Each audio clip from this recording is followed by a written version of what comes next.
मा हामी एकदमै भाग्यमानी छौँ साथीहरू। हजुरहरूले यति धेरै माया, यति धेरै आशीर्वाद दिनुभएको छ र त राधा रमण मन्जिल छ। त्यस्तै गरेर राधा रस बिहारीको हामीले यो गमला धुप राखेको छौँ। अहिले त सकिएको छ, हामी कहाँ एकदमै छिटो सक्यो र केही दिनमा फेरि पनि आउँछ साथीहरू। त्यसमा मैले ल्वाङ कपुर राखेको छु र यो अम्बर सोलिड साथीहरू।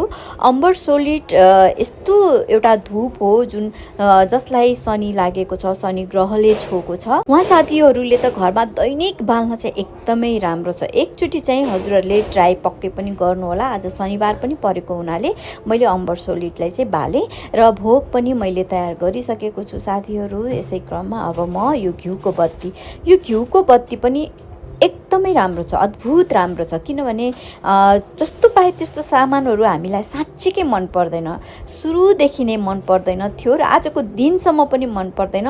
हामी कुनै पनि सामानलाई आफैले हेरेर आफैले प्रयोग गरिसकेर त्यो 100% शुद्ध राम्रो छ भनेपछि मात्र हामी युज गर्छौँ। अब आरतीको बेला भयो, यसरी मैले चन्दन लेपन, चन्दन श्रृङ्गार गरेँ। हजुरहरूले पनि गर्नुहोला।